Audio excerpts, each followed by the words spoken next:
Hello and welcome to our Ontario Network of CAPC and CPNP projects online conference. We are in day two and really excited to welcome Susan Hopkins for our keynote presentation today. Susan is the Executive Director of the MEHRIT Center, and we're delighted that she's here to talk to us about stress behavior and co-regulation. And I'm going to hand things over to you, Susan. Hello. Hello, and thank you. And thank you, everyone, for welcoming me into your conference. I'm not only just thrilled to be here, because obviously I am, but I loved your theme this year. And I think the topic is so timely. I was thinking about a center I was in a couple of weeks ago. I was in an early childhood center in Ontario. I've been there a few times over the last year. And it's a kind of a special place, and they're supporting. They have a vision that's specific to the children they serve, but it's a population that has lots of children and families that are struggling and have been struggling. And it's this beautiful, magical place where they wrap around families, they wrap around children, and they wrap around the team in all sorts of different ways. But they were worried. They were thinking of, and it just came to mind as I'm working on this talk today. There's a 2-year-old, and she is in. We'll call her Sally, and she is in in one of the childcare rooms, and Sally keeps scratching, she keeps scratching everybody, and she's the sweetest little thing, and just full of joy until something doesn't go her way. And she'll be sitting there just playing away, and she'll suddenly scratch. She wants something, she doesn't get something. And so there's children with marks, and you can imagine all of that, right? And so everybody is trying to figure out what Sally needs, right?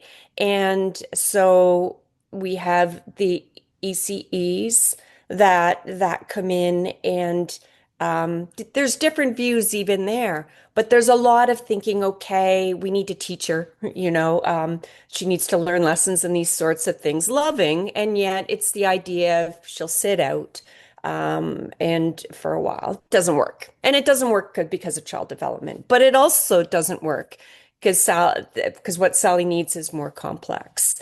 Then there is the community supports that come in many roles. There's social workers and there's OTs that come in, and everybody has an idea about what Sally needs. And they're all valid. The OTs are talking about needing sensory play, and I will tie this back to our big theme, but it sensory play, which actually is a really important thing for Sally. She needs some of that for sure. And a magical person. So they're trying all these different things, and they know that when they soothe Sally, when she gets a little support, a hug, that makes a really big difference. So they know that. But they also think, oh no, that's going to get in the way of her learning good behavior. She's 2 years old and 3 months. And there's someone that is advising them, an outsider that's not a clinician, and came in with the most magical advice that changed everything. And it was twofold. One, and the science backs this up. That's why I love it. This is an elder who came in, and the elder said, no, she needs more of, that's what she needs more of, which is absolutely right from the science. But she said, what can we do? They was guiding to what can we do to support the family and mom, and in particular mom. And they made these little changes because mom up to that point was like every day she'd go, what'd Sally do today? And the interesting thing is this is a sweet child, joyful. 90% of the day is actually pretty amazing. So it's the scratches, right? And that dysregulates the adults who then have to write up reports. And everybody gets into we need to think about behaviors and fixing these. Well, what they did instead and what they're working on, it's a work in progress, is actually thinking about how do we support mom and how do we wrap around mom and how do we bring in these ideas of co-regulation. That's not the language, but that's the idea. And it's shifting. Mom is coming in seeking support. Mom is someone that's struggling. And she's been gone on her own path to kind of dig out of some big stuff. And having this safe space to land is making a really big difference. So I keep that in mind when we think about what children and caregivers need most. And you can get the slides, by the way, on that link that you'll see there. So if I if I think about what this idea of the well-being of children is inseparable from their critical adults in their lives. I mean, mom and auntie and dad. I'm so glad you're doing dads and have Drew coming to speak. It's important. It's all of that. But it's every single one of us. So those of you that are working directly with children, those of you that are working directly with parents, those of you that are here as a parent, or a caregiver, those of you that are supporting the people who do all that. It's also about all of us. And it's when we hear this, we're in and I don't get I even the fact of the name of your conference and the strength-based approach, you get this. A lot of people don't, and they mean well, but they're still looking to say, well, if mom did this or they did that, everything would be okay. And the reality is more complex than that. So when we think about co-regulation and what children need, we need to think about our well-being is completely tied to their well-being. And that includes every single role we do. It includes me here with you today. We've all had those moments where we're kind of magical. I would imagine every one of you has had those magical moments over the years when you made a difference for someone in some way. And it wasn't a big lecture, it wasn't a consequence kind of strategy. Oftentimes I bet it was just that presence, just being there. But you've made a difference, right? And when we think about those moments, what was magical about them? And it's it's the way we show up, and there's neuroscience around that about what connects us. So when we see that word connect, I don't want you just to think nice relationships are a nice idea. They are a biological imperative. Even if you're somebody that likes your time alone, I am. That's how I am like on my social side, I'm like that. But we all need each other, and we especially need it right now. So these ideas of care, and I'm going to talk to you about a subcortical care circuit in the subcortical brain. That's so important when we think of co-regulation. But it's these ideas of this connection and the continuity today, tomorrow, and it can go looking back as well. It's really important. We're seeing behaviors through the roof. I want to be sure we celebrate all the successes and all the good, but we are definitely hearing, adolescents, the what's happening in schools and the dropping out of school. And some people don't like that language. I was somebody that didn't finish school, and I went on to do 4 degrees. So I use that language personally because that's what I did when I was a real mess as a high school student and struggled with. And there's reasons for that as well, right? But we are seeing through the roof in early childhood. The demands are more in all of the supports. If you're providing counseling or community supports or resources, the demand is more and more and more and more. And it's bearing out in the research. We know this, and the question is why and why now? And I like thinking, I have a little bit of science, but mostly I like thinking, what can we do with it? And the only reason I bring in a little bit is I want to anchor that this is not just nice ideas.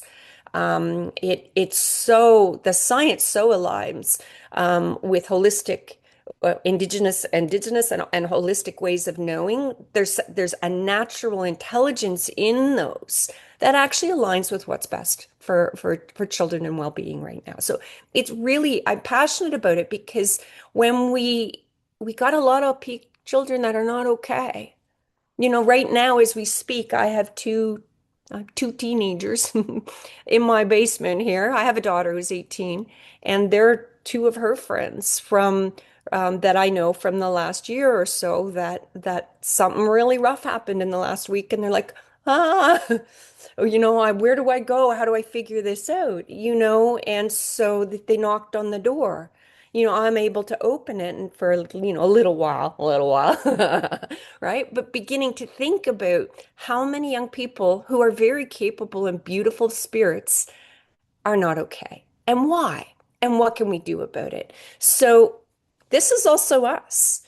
If you have been that person that has all the patience for kids all day, or colleagues or families or whoever you work with, and then you go home and you're barking at your own kids, or you're making up a white lie to get out of something social that you didn't want to do, or gossiping about a colleague, like where does that come from?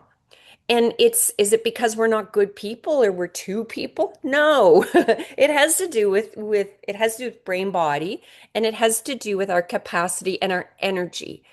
We get depleted too. And I don't just mean the idea of energy, I mean literal energy, the body, what the body runs on. It's glucose, it's more things than that, but we get depleted.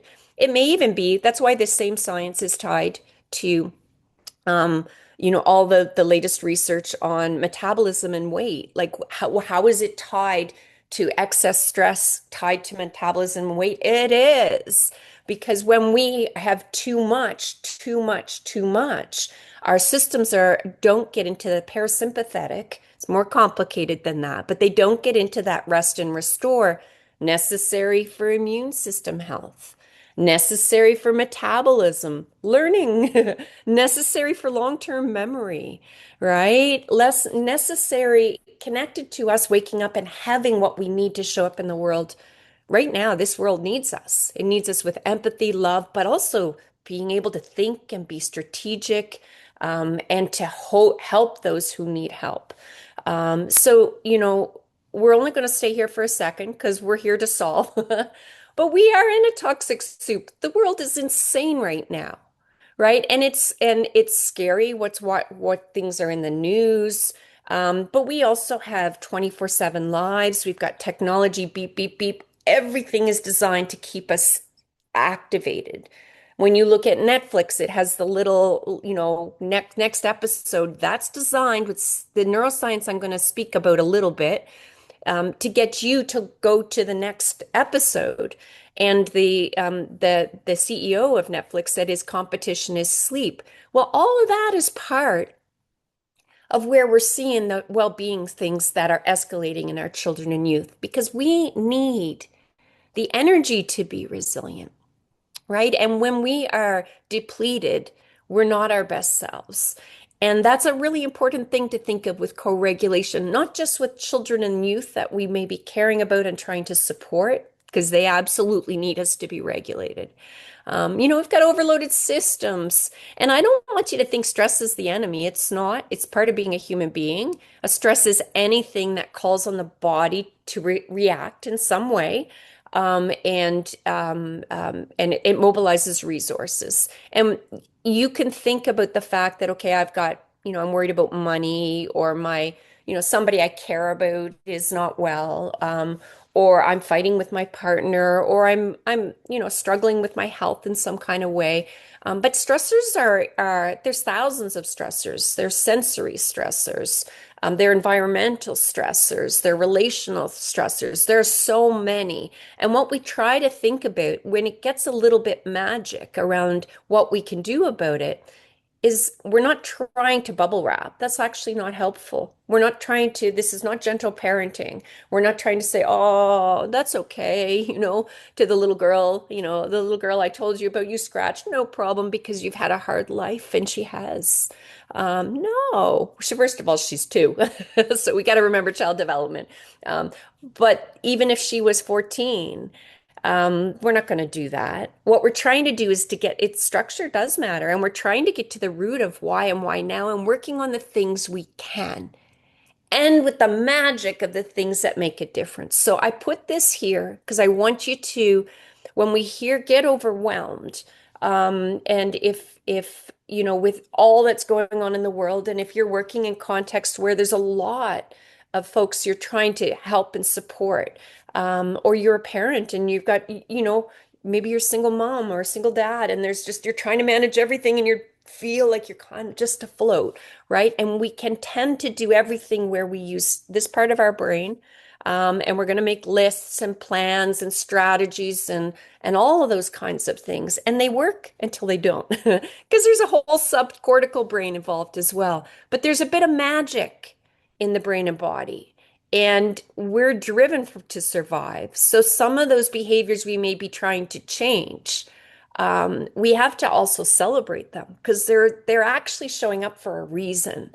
And it's often a survival reason. Maybe it's confused. You saying you have to do your homework now is actually not a life threat. But if the brain processes it like that, it's treating it like that. And so we honor that.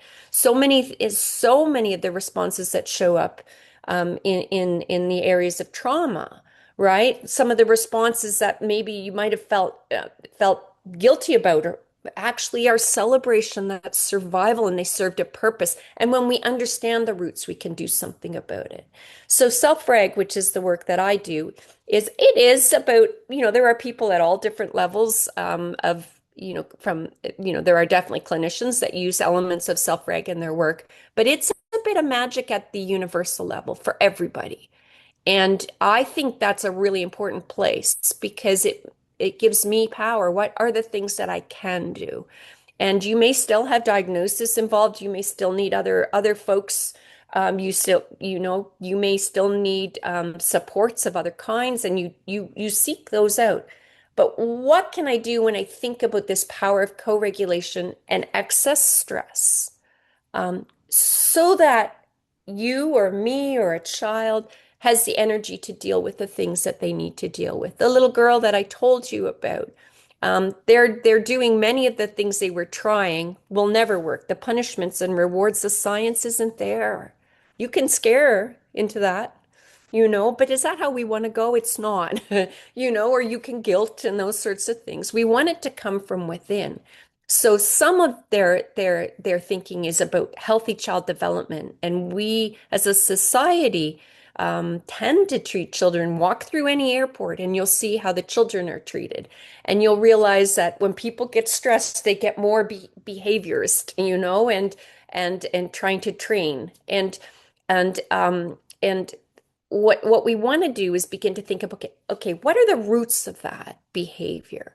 And not just they're trying to get attention, or like this, in this case, it was obvious you wanted the toy, but why? And how do we reduce those urges? So if maybe you can relate to this, some of you, if you're going to you have all the willpower all day long, right? And then you're going to be eating healthy. Let's say that's your thing, but it could be anything. You're going to stop late night shopping, spending money you don't have, or watching the scrolling online, any of those things. And you're really good about it all day long, and then all of a sudden at night you're done. For me, it's Miss Vicky's potato chips, and I'm right? Is that because I lack self-control and I just need to try harder? No, and it not from the science, believe it or not. I don't want that behavior. I don't like when that happens. But when you understand that self-regulation and self-control are two different things, one requires the prefrontal cortex. So the thinking brain, the awareness, the ability to make choice. And self-regulation is about the overall, the underlying stress response system. So it's the whole brain and body. It's these systems trying to stay in balance. We call it calm, But some people hear calm, they think they mean, oh, calm down. It's like, no, homeostatic balance. I can manage the things that I'm managing. And when all of a sudden I get totally depleted and I'm going for my junk food late at night, that's a dysregulated state. The junk food actually helps me feel better, and then I feel worse. And it really applies to this superpower we have for co-regulation. So the interbrain, this is Digby Tantum's work, and they can hook up brain to brain. They used to do it with just mom and baby, but then they began with others as well. Teens can do it side by side. These interbrain connections where there's this synchrony happening in brains. And it is a regulating influence. So when we talk about co-reg, we're not talking about regulating their behavior. There are other definitions out there. We're talking about helping them regulating when we're talking about self-regulation, so the ability to manage stress, not just to respond to it, but as we recover. And so one of the things I want you to think about is this is language an elder gave me that in the Northwest Territories, I lived there for 10 years and 7 in a small community and then 3 in Yellowknife. And she was at a talk I was giving when I was kindergarten coordinator there for working on, I introduced a new, brought in or wrote, I guess, developed a new curriculum. And she gave me this language. I've never been able to find her. That's why I don't have her name. But she said, what you're talking about for me is this soft eyes, beginning to see beneath the surface. And we may not know. I'm not a clinician. I'm an educator and a mom and a human. I may not know what's going on. I may have got a child that punches someone or steals your stuff or says a really mean thing, right? I hate you. They don't hate you, right? It might feel like they do. It's coming from the limbic system. It's Stuart Shanker says it's a limbic punch. But we can begin to see it instantly, and we know that there's something more going on. And when you begin thinking like this, it happens, it almost begins to happen on its own. And you'll catch yourself still in modes where you slip into a self-control mindset. But as soon as it doesn't make sense, we're like, okay, what more is going on? Dysregulated system. So this idea of soft eyes, and I add science informed because it aligns. I want to tell you about Yak Pangsip's work. And so he's passed away about 5 years ago now. But his research he's the father of effective neuroscience. So that is really what's beneath emotions. So emotions are considered to be more higher up in the brain. But these are the subcortical circuits that give us sensations. And we've got a seeking one, which is around that would be what's happening when I go for my chips. It's not the chips itself, would be the urge for those. Rage, you would see when a child can't get a boot on is an example I have. But it's a survival circuit that sparks to action. And it's about survival, not just for young children, for all of us. Fear, which is causes us to withdraw.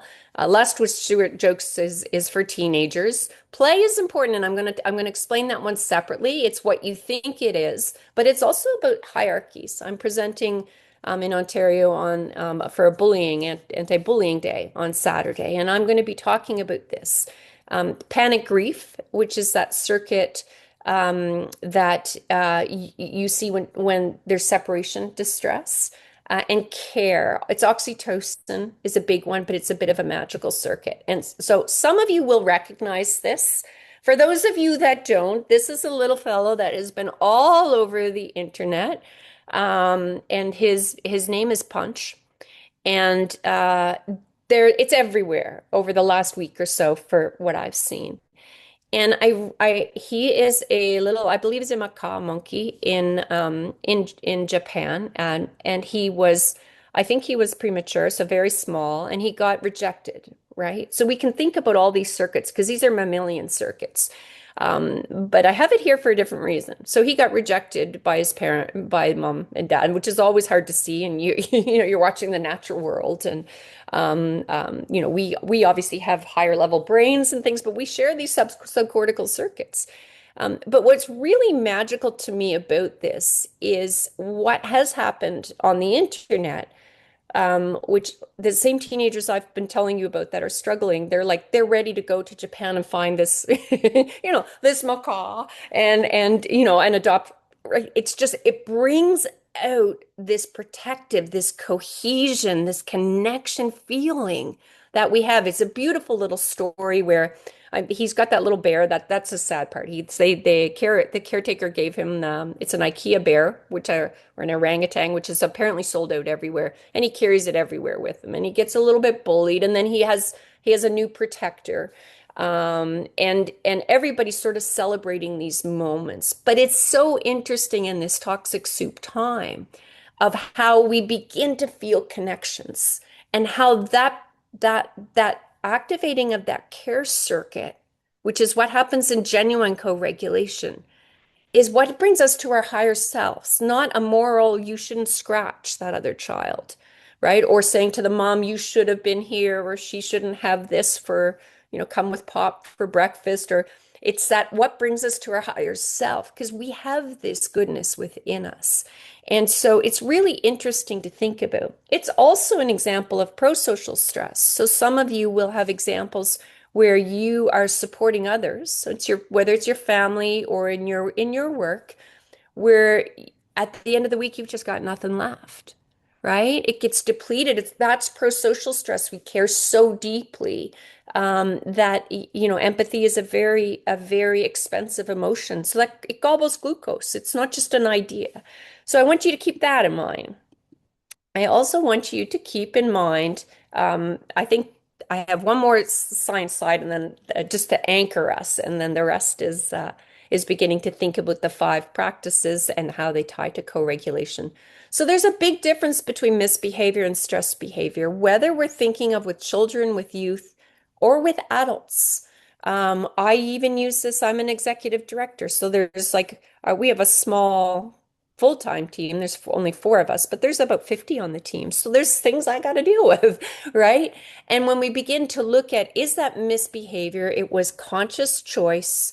There's no dysregulated stress system behind it. Or was it stress behavior? And people will often say, how do you know? Usually you find it fairly easy to recognize it's stress behavior. But then you'll be what? But that one, they knew. And it'll often be the child. So let's say you've got one where they're hurting others. Okay. Maybe it's easy for you to see with the 2-year-old, but let's say it's a 14-year-old. Or it's, someone punches someone and then goes, ha ha ha. Or I had children steal stuff from me once, and they got caught when I was just when I was doing my education degree, like a very long time ago, 30 years ago, I guess almost.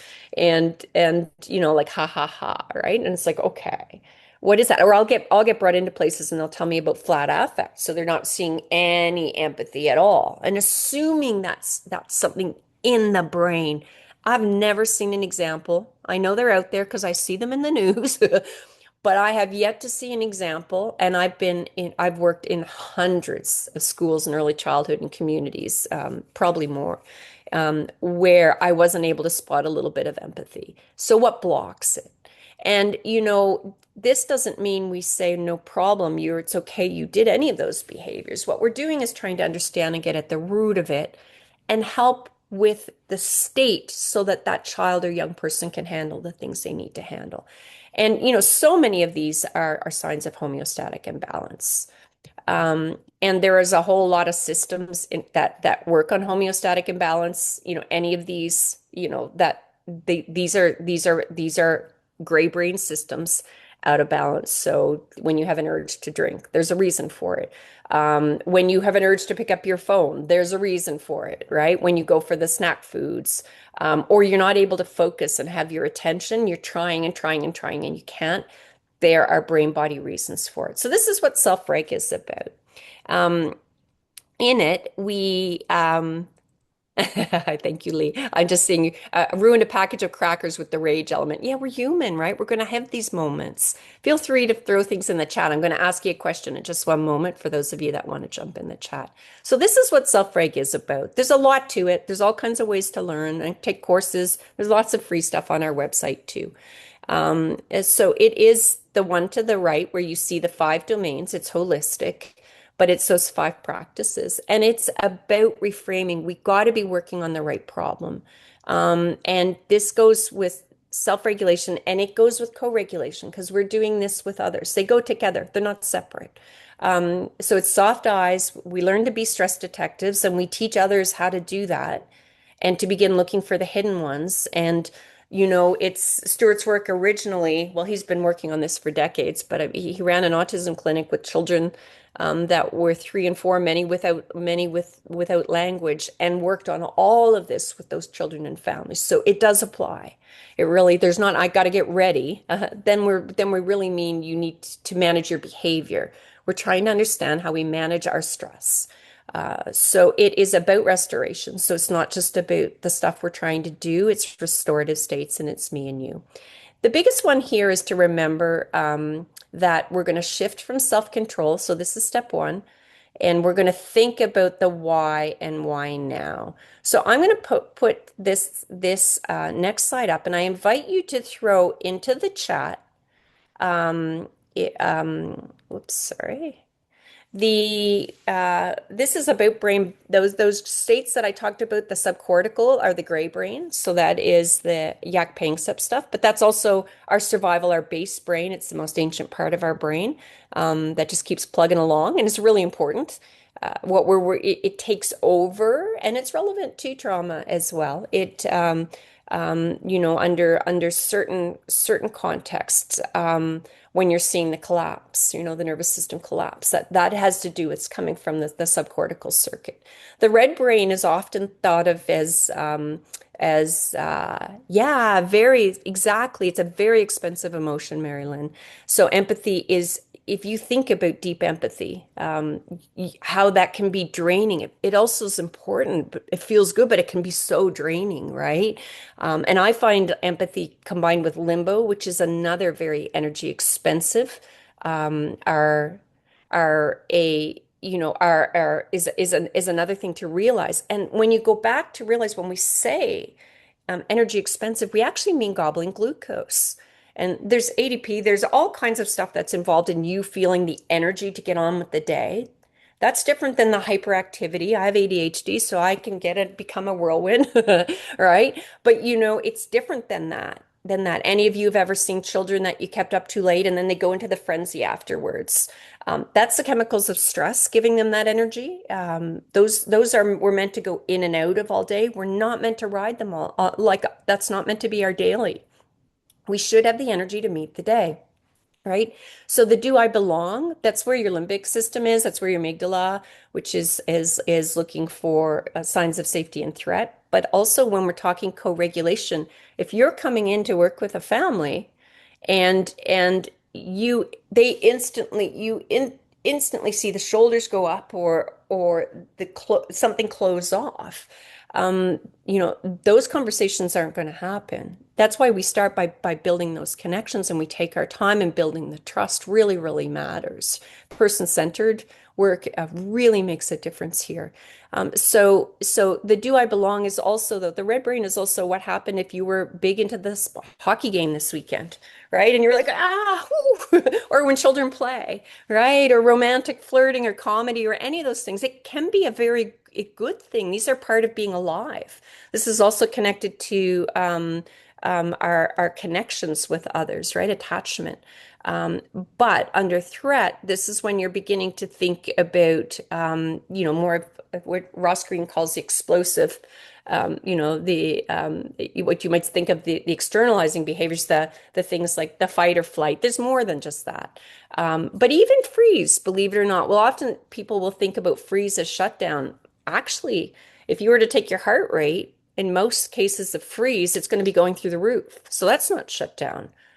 So there is actually, it kind of borders. There's two different kinds of, it's different from the collapse where the heart rate goes very low. All survival. Like that's the cool thing. We can celebrate these and try to harness them. So I just want you to throw in the chat. What we want to be is that blue brain, which it means the whole brain. The brain's not baked like a cake. This is just a metaphor, but it means the whole brain is working well. If you think about when children complain about having stomach aches, for example, and you think they're just trying to get attention or get out of something, actually, under stress, the brain will change how it mobilizes the resources because it needs it for survival, getting ready for the fight or flight kind of stuff. And it changes the digestion. So the food might actually be sitting in the stomach and fermenting, and it's a genuine stomach ache. So many times we see these behaviors and we're like, oh, yeah, that's because they want this. No, and there's literally a physiological thing going on that makes more sense.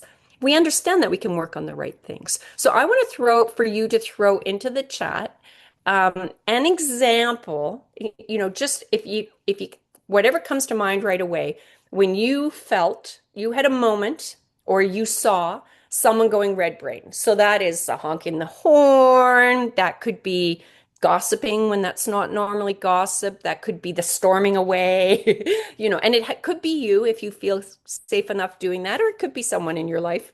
It could be those of you that have kids will have lots of these moments. So just a moment of an example that might feel like a red brain. Just throwing a toy. Lee, you're funny with the crackers. Yeah, it sounds like that crackers were a moment for those of you following the chat. Love that. Slamming a bedroom door, storming out.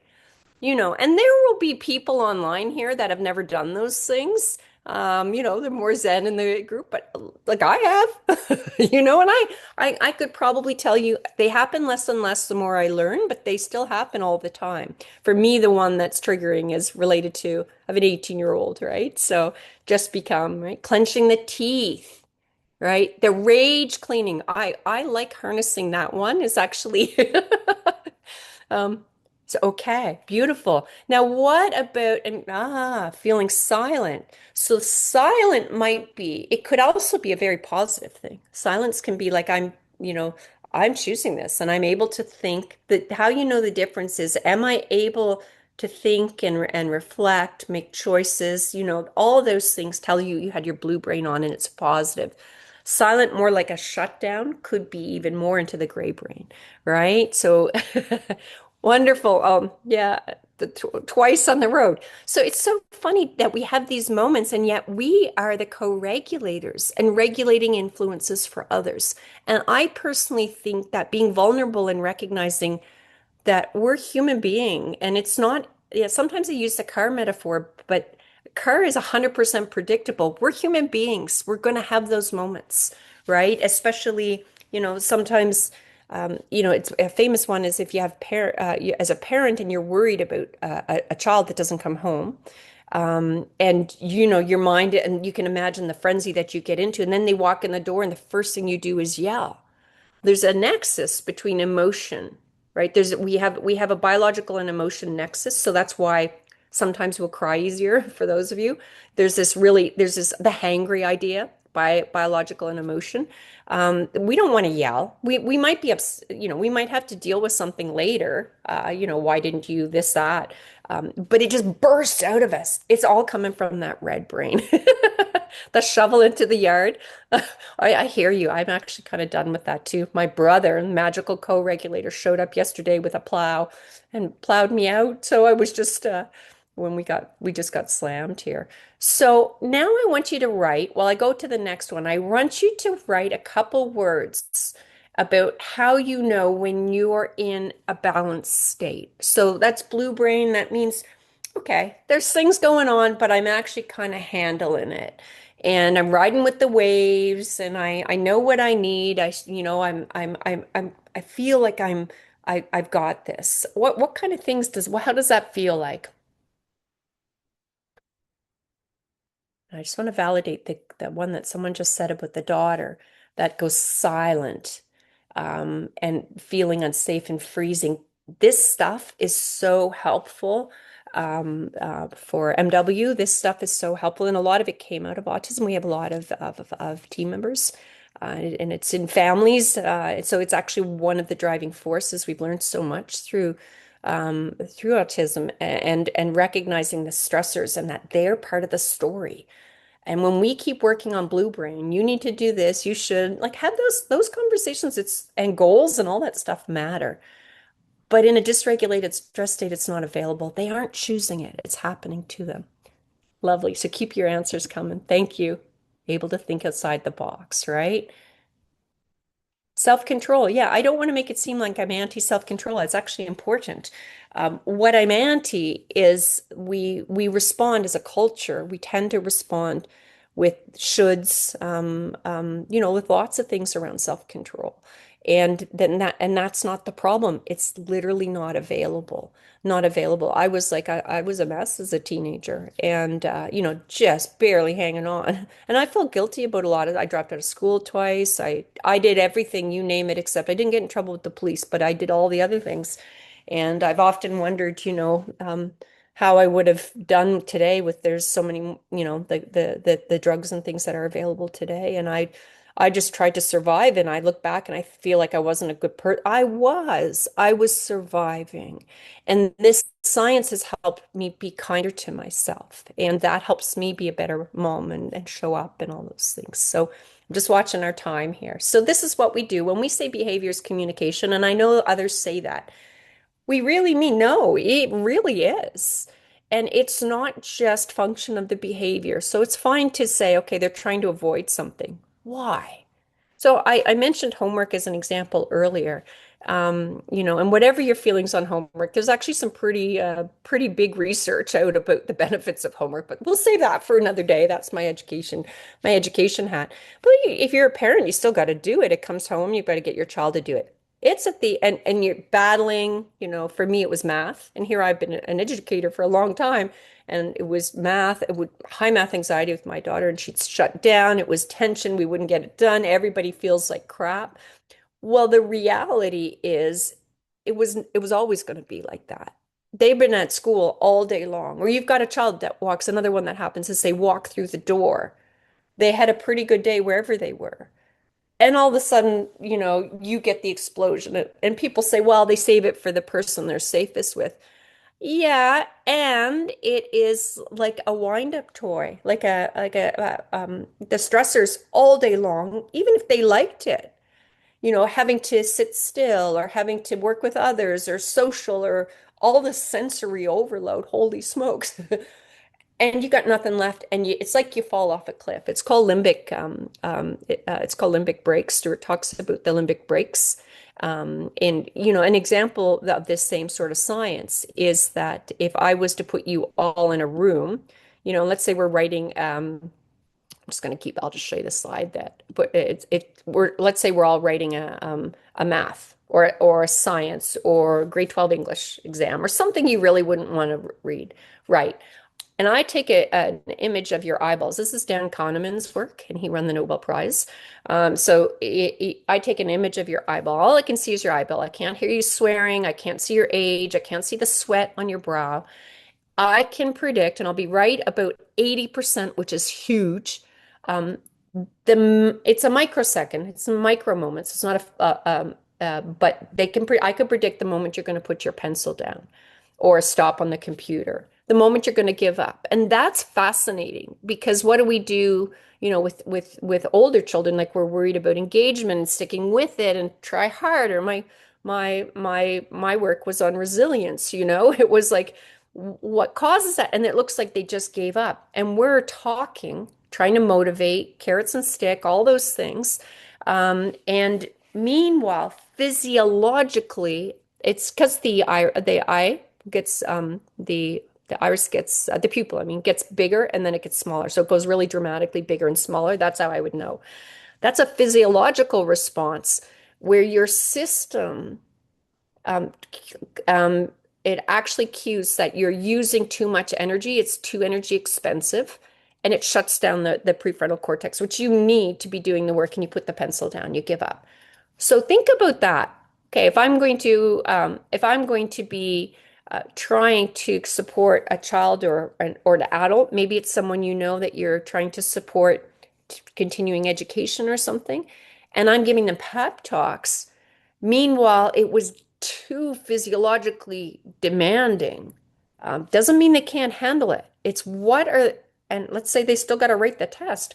What are the things I could do to reduce that stress so that it's more manageable? And what you do before you write the exam, the environment, all there's all kinds of sorts of ways that we can work on that. So I apologize, I'm not going to be able to show you the videos. They're just short little clips, but I'll tell you what they are. And so this is just 5 quick slides on the biological stressors. And in the video here, it's a little brother, little sister is crying, and he's like, you need to sleep. He's right.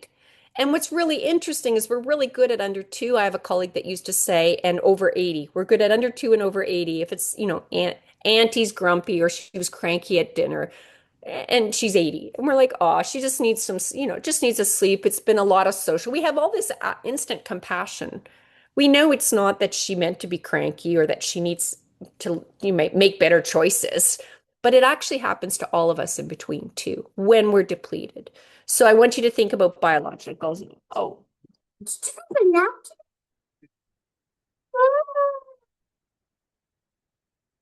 I don't know whether you were able to.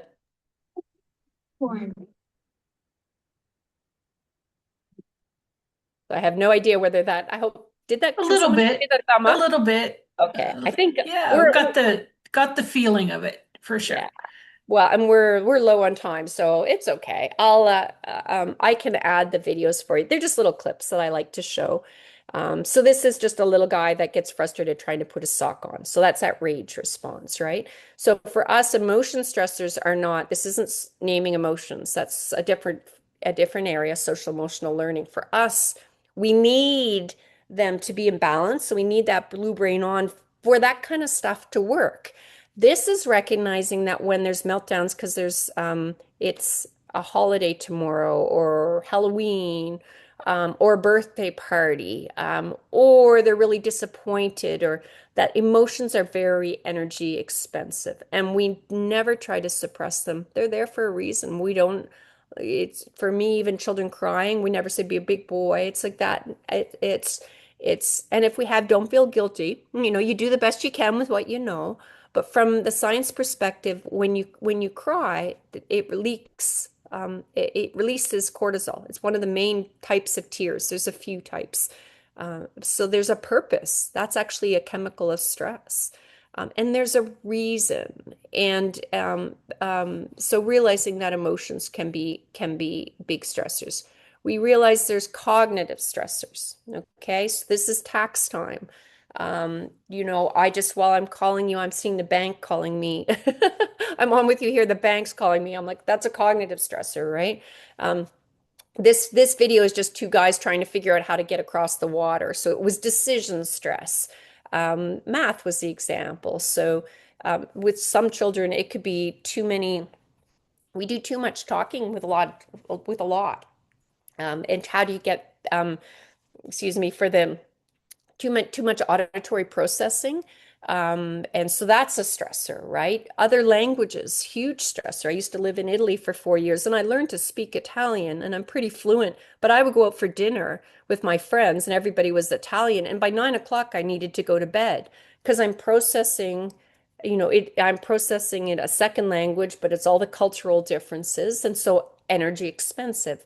The social stressors. So this is a little guy at his first game and they cheer every time they see him and boo when they see someone else. And you see his eyes light up, right? Social stressors are, I don't know the play rules. I used to have a friend that would come and she had no awareness when it was time to go home. I remember my daughter was a baby. I was living in Betchico in Northwest Territories, a Clicho community, and I'm a single mom, and and I'm working full time, and it'd be like, and nothing would work. I had to be really direct with her, right? So not reading those cues can be a stressor, and pro-social stress.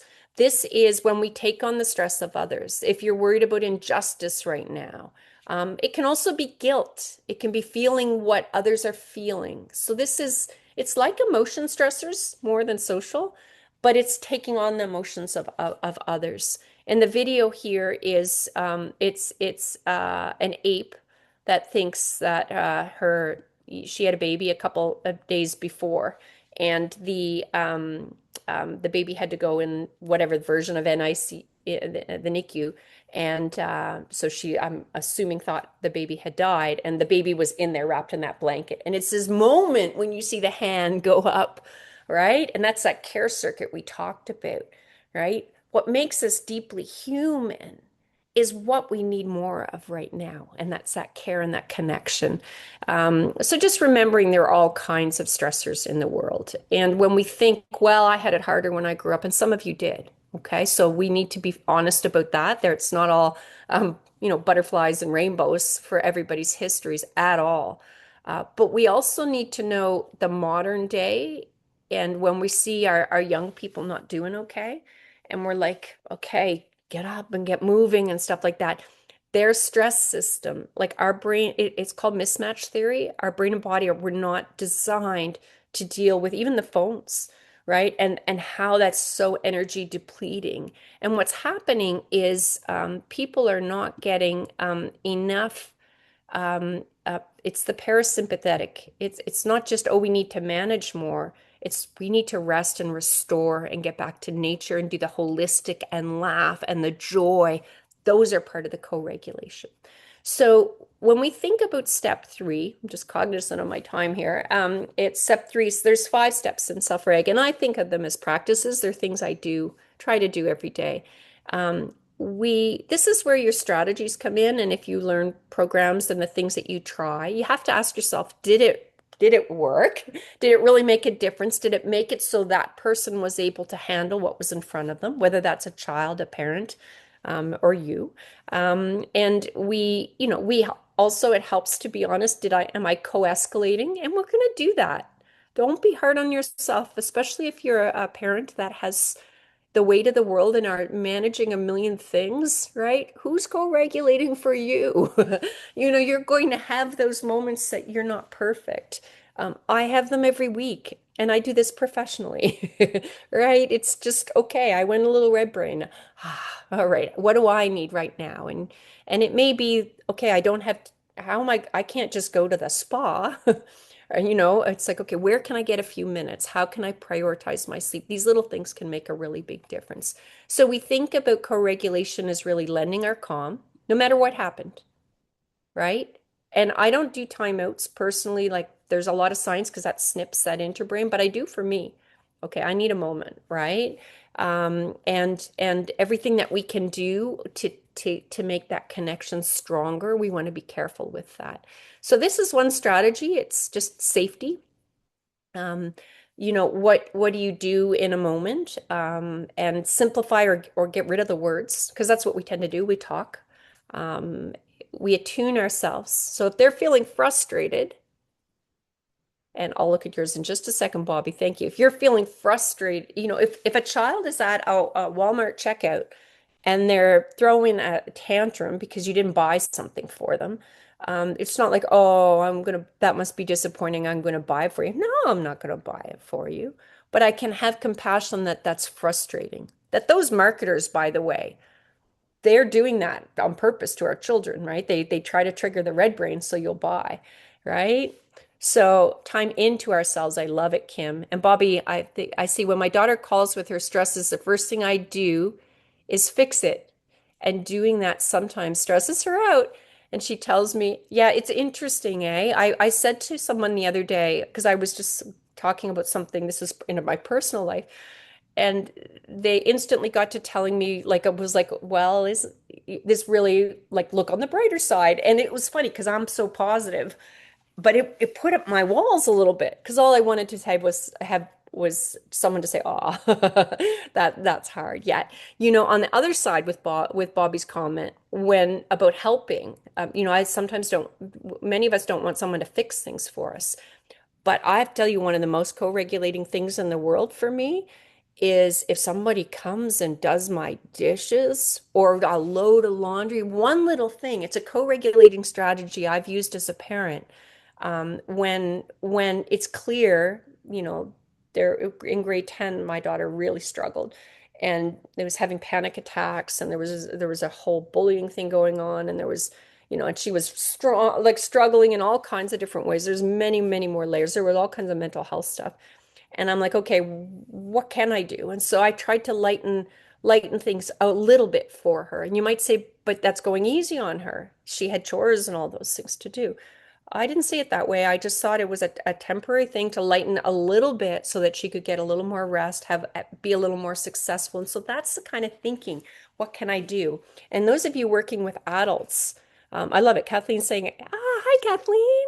Oh my Lord, that's hilarious, Kathleen. You're gonna laugh, Kathleen. I just saw Kathleen Matheru. I've got a graphic you did in this presentation. I didn't know you were gonna be here, so you'll laugh. So yeah, it's like what do you need? What do you need from me? So now I've told you it's here, so I got to make sure I get to that. So here's some strategies you can try. I'm almost done. So and I will show you the little graphic that I got from Kathleen years ago in a course, who actually knows a lot of self-reg, by the way. You've got a resource there. 55 to 60 thinking. We think that it comes out of nowhere. Okay, it doesn't. Instead of thinking it came out of nowhere, we think it might have looked like that, but it was actually 55 to 60. Totally different. Because what can I do at the 55? So this is like saying, if I often say, if children are walking into a center, or you're in a school or a program or your home, and you already know it's going to be a day, what does that feel like? Right? And that's your nervous system, by the way. That spidey sense, what do you do in that moment? And sometimes people will say, but I don't have the time. But they're going to make you take the time later, right? And I don't mean a program. I mean a few moments connection. And the better you know that child or person, for some it'll be to ask about something they're interested in. For others, it might be to head over if you've got a snack area. For others, it'll be just like, hey, right? Or sitting beside, or there's no right or wrong way. It's what can I do to connect? If I know someone's dysregulated, and if I'm saying, well, it's the parents' fault because they dropped them off and they're tired, okay, we're going to try to influence that, but we're not going to influence it by telling them what to do because they're struggling too, or the children, or that wouldn't be happening. So we do it little by little, right? And then we think, what can I do for that child? And we have compassion, right? A depleted child, an exhausted child, right? That's not easy. What can we do? Way less talk, way more visuals. We have tons. Kirsten Weens, some of the video in here, she does lots of stuff with us. But what can you show visually? If it's dealing with younger children, or if there's developmental things to think about, pictures can make a really big difference. More movement, and anything you can do to think about. You can make the weather, is one of the things I like to think about. It's a Jean Clinton idea. How can I shift this? I'm not a huge fan of if then. I know they're out there, or first then, do this first and then you get that. Just because it is a conditional of it's still coming from that sort of approach. It's just my personal preference from the science and field I do. But we just did an EA book and we talked about this in there, where instead, from a self-reg lens, you could make the then be restorative, something they love and that's fun and that fills up, and they get it no matter what. And you might say, well, that's teaching them to just do what they want. No, it's teaching them you get what you need. I need a break. I get to go outside. I get to, have a couple minutes doing something that I love. And then we rethink the first. What were we trying to get them to do first? And it's a compassionate way, but it's teaching self-regulation because you're thinking about it as restoring, not a reward. Synchronicity, anything you can get people moving, drumming, singing, joy, storytelling, the repetitive storytelling, way underused. Stressor mapping, look at what is working, more yes, less no. And you can, there's a speaker, I can't think of her name right now, but she does a lot of saying, no, I know. And it's her little frame for saying, when it's not that we never say no. And in fact, I actually think sometimes we've gone too far. Some of the approaches are too far, and that some no is important, but it's no with love. And the no, I know ideas, no, I know that was frustrating and that's disappointing for you. I like using yes. It's like, if someone asks for something and I can't do it right then, but I can do it next week. Yes, next week. Let's look at this next week. It lands differently, right? And we have to watch our butts too. Remember, butts interrupt, ands build bridges, right? So, okay, okay. So I have to make sure I show you these. So step four, I've got 1 minute. Okay. So step four is about reflect. And the big one that we do here is organizers, don't worry, I'm almost done. So we really think about energy and tension. And so this is you can learn more about this with us. But you're beginning to think which state our children in, and our young people. What we want to do, and the moms of the story that I told you, is get them more into the restorative side of this matrix. We want to think about restoration. So that's all the joy. That is how do we get the parasympathetic system activating? That's one of the biggest things that we need to do. Two slides left and I'm done. We can't pour from empty vessels. And so we have to beginning to think about if we don't have calm, we can't lend it. And so if this is from a school setting, but it could be any. If you've got 3 kids, you're trying to support everybody's needs. And so it's really beginning to think about your own system and what you need. Okay, last one. So co-reg, we can lend our calm. We can change the weather. We soothe. We're not trying to save or solve. We soothe. The drip, drip, drip effect. So every time we do that, we help through a bump in the road. And if something didn't go well or you make a mistake, you say sorry and sort it out the next day. And realizing most of these things are coming from subcortical systems. And we always protect dignity no matter what. And if you're feeling frustrated in a situation, then you remove yourself and come back when you can handle that, right? So it's super important. So this is the graphic that I don't use it very often. I used to, but this was Kathleen. So some of the ideas helping to see the balance, seeing me, not just my behavior, right? Hearing those unspoken needs, connect, and remembering that if the person in front of you or the behaviors you're trying to figure out are frustrating, that's a sign of your dysregulation. And so you can start back with yourself. And if all else fails, love, give time force, scaffold. Watch out for your shoulda, coulda, wouldas, model oops, and find your softer eyes. And don't judge yourself if you don't have soft eyes for someone. That's a moment to be really, really deeply, deeply curious. Okay, why really controlling people trigger me? Because my dad was controlling, so I've got to be really careful because I want to bring them on board too. What do we have in common is where I start.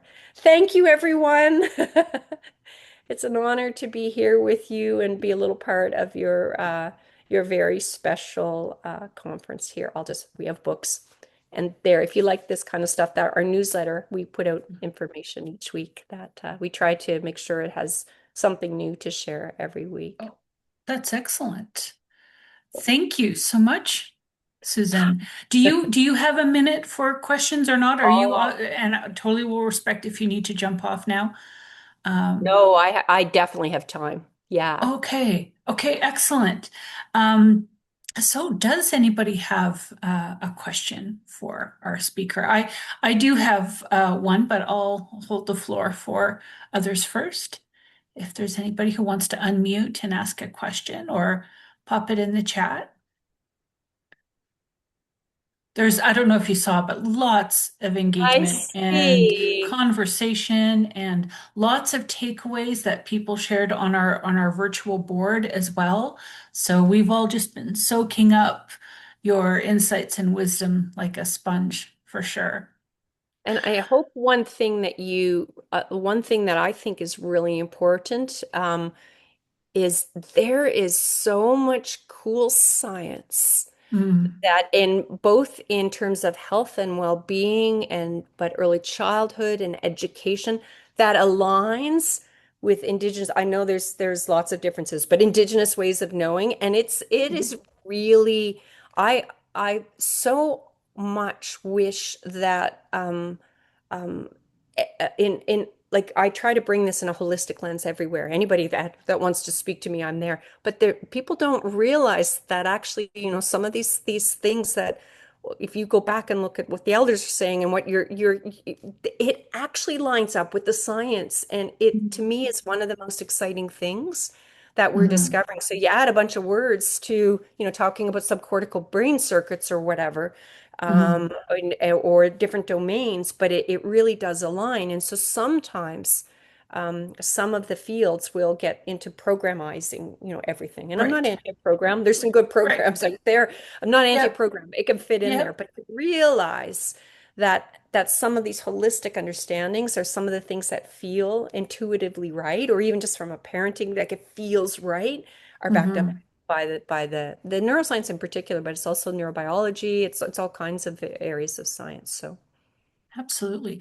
I did see Sam had your hand up. Are you still here, or did you have to jump off? Um, sorry, No, I I think missed I it. okay, changed my that's mind. okay. Oh, hello. Hi. Hi. Do you have a Well, question? it's a question, but it's like pretty specific to what I'm dealing with. So I have a mom who has some like dental trauma. Okay. And so, like, getting her child to brush, we've done a lot of great work with mom, and she can breathe and take breaks and like do all these strategies. But, like, despite all of her progress, her child still absolutely flat out refuses, fights, kicks, screams to brush her teeth. And it's been like a couple months now. So I was Oh, just wondering, so I'm not a clinician, so I'm an educator. The couple of things that come to mind, so I'll just say that. And I mean, I think these sounds like good OT kind of questions. Maybe yeah. that's what you are. Um, but a couple of things that come to mind. One is this neuroscience that I just talked about would explain that. So have you ever done something where you gritted and bear it and you got through? You're talking to somebody you don't think a lot of, and maybe you have a good reason for it, but you're polite. Do you Mhm. know? And Yes. the reality, yeah, I mean, we've all been there, right? And it's just like, or I don't know, you're even with children that we're frustrated with, you're kind of put on the best face you can. Our nervous systems read each other, Mhm. right? So that's that spidey sense feeling. So it's called limbic leakage. So it's where I'm like saying, no, I'm not upset. My system is actually communicating. So mom's limbic system is communicating with the child's, no Right. matter how hard she's trying to do the strategy. Mhm. And so my personal, like, this is not me speaking as a clinician. I actually think this is a really good OT question. My personal takeaway is, is there another way to get him that's not mom? Because Yeah. when you've got, I have a needle phobia, Mhm. and I'm better with them now, but I used to, when I was in Italy, the kids would get needles, and it's the only thing I ever said I can't do because I didn't want to Right. pass that on to them. So you also have the secondary response that now the child is pushing back. And honestly, there could be other reasons. Lots of children don't, right? And there can be sensory stuff going on Yeah. as well. But I don't think I think my best advice would be an OT, but I wouldn't lose that it's not just the strategy, it's mom's state. Right. So what can she do before that? She'll probably feel something physical going on that happens before. Is there Mhm. anything that can change that? Maybe it's doing it in a different room that's not the Yeah. bathroom, for example, because That's that's, one thing we haven't tried yeah, actually. So yeah, I will yeah. make note of that. We do have Trying an it in with resources the all the kitchen time. sink with the light on Yeah. and the music, or something different. Yeah. But mom be focused on her state Right. versus, I'm assuming you've got visuals for the brushing routine. If you Mhm. don't, there's lots of those online, but the Yeah. visuals of the steps or Songs whatever. like Oh yeah, I'm sure. pick your Um, toothbrush. Yeah. but something to focus on mom's state is what comes to mind. But it's a really good question, and it gives you a chance to think, okay, how can I reframe this and think about this differently? Right. Thank you. Thank you. No, that's Thank very helpful. you. Thank you, Sam. And well, I guess we should wrap up here. It's getting to be a few minutes after 12. I do have a quick quiz question for a coveted Zone Cup point that I'm going to post in the chat. And so just a question from Susan's presentation. And the first correct answer uh, gets a point for their zone. So it's easy to misread stress behaviors caused by homeostatic blank. What what is the what is the missing word there? It's easy to misread stress behaviors. Yes, Rochelle, you've got it there. Imbalance is what I was looking for. So point for the Northeast Zone. Excellent. So that's our morning session. I'm going to stop recording. So say goodbye to those watching on a recording. Bye.